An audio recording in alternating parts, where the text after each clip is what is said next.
The Brothers Grimm Fairy Tales. Briar Rose. A king and queen once upon a time reigned in a country a great way off, where there were in those days fairies. Now this king and queen had plenty of money, and plenty of fine clothes to wear, and plenty of good things to eat and drink, and a coach to ride out in every day, but though they had been married many years they had no children, and this grieved them very much indeed. But one day as the queen was walking by the side of the river, at the bottom of the garden, she saw a poor little fish, that had thrown itself out of the water, and lay gasping and nearly dead on the bank. Then the queen took pity on the little fish, and threw it back again into the river, and before it swam away it lifted its head out of the water and said, "I know what your wish is, and it shall be fulfilled. In return for your kindness to me, you will soon have a daughter."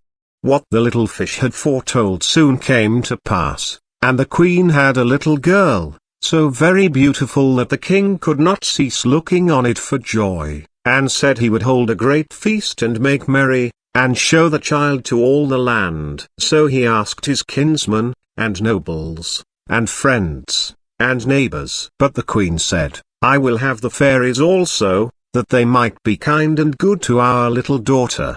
Now there were 13 fairies in the kingdom, but as the king and queen had only 12 golden dishes for them to eat out of, they were forced to leave one of the fairies without asking her. So 12 fairies came, each with a high red cap on her head, and red shoes with high heels on her feet, and a long white wand in her hand. And after the feast was over they gathered round in a ring and gave all their best gifts to the little princess. One gave her goodness, another beauty, another riches, and so on till she had all that was good in the world. Just as 11 of them had done blessing her, a great noise was heard in the courtyard, and word was brought that the 13th fairy was come, with a black cap on her head, and black shoes on her feet, and a broomstick in her hand. And presently up she came into the dining hall. Now, as she had not been asked to the feast she was very angry, and scolded the king and queen very much, and set to work to take her revenge. So she cried out, "The king's daughter shall, in her 15th year, be wounded by a spindle, and fall down dead."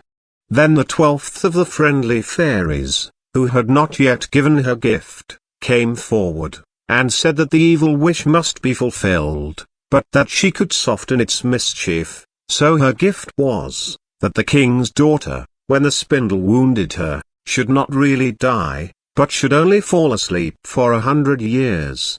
However, the king hoped still to save his dear child altogether from the threatened evil, so he ordered that all the spindles in the kingdom should be bought up and burned. But all the gifts of the first 11 fairies were in the meantime fulfilled, for the princess was so beautiful, and well behaved, and good, and wise, that everyone who knew her loved her.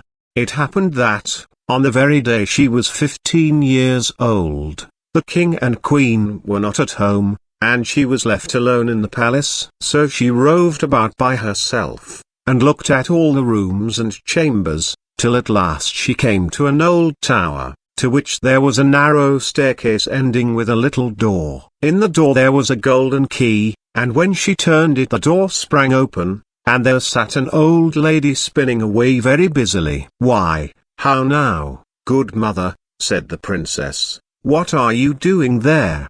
"Spinning," said the old lady, and nodded her head, humming a tune, while buzz went the wheel. "How prettily that little thing turns round," said the princess, and took the spindle and began to try and spin. But scarcely had she touched it, before the fairy's prophecy was fulfilled. The spindle wounded her, and she fell down lifeless on the ground.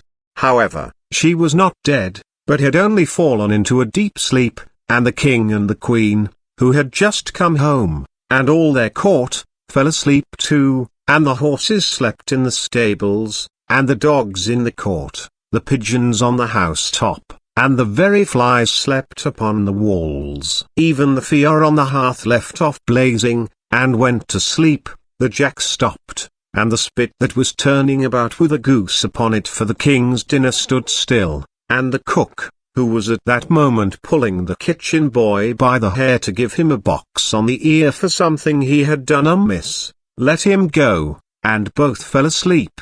The butler, who was slyly tasting the ale, fell asleep with the jug at his lips, and thus everything stood still, and slept soundly.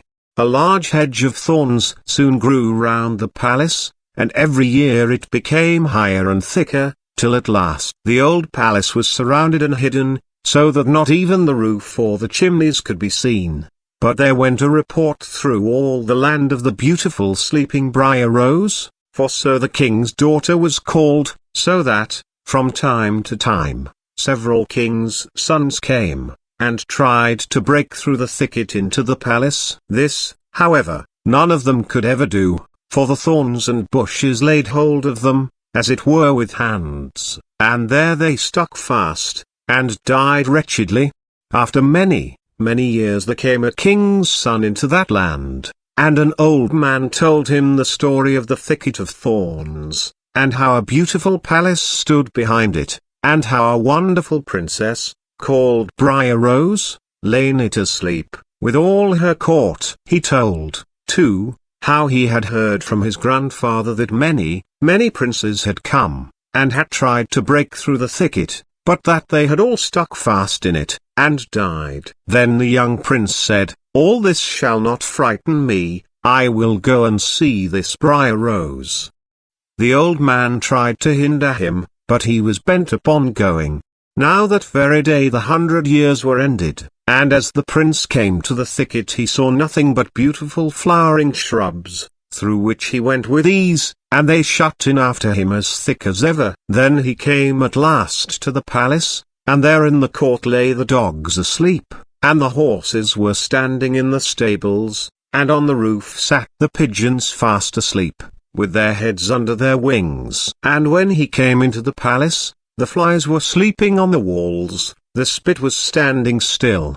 The butler had the jug of ale at his lips, going to drink a draught.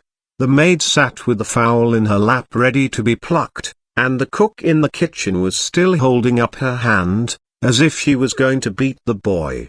Then he went on still farther, and all was so still that he could hear every breath he drew, till at last he came to the old tower, and opened the door of the little room in which Briar Rose was, and there she lay, fast asleep on a couch by the window. She looked so beautiful that he could not take his eyes off her, so he stooped down and gave her a kiss. But the moment he kissed her she opened her eyes and awoke, and smiled upon him, and they went out together, and soon the king and queen also awoke, and all the court, and gazed on each other with great wonder. And the horses shook themselves, and the dogs jumped up and barked.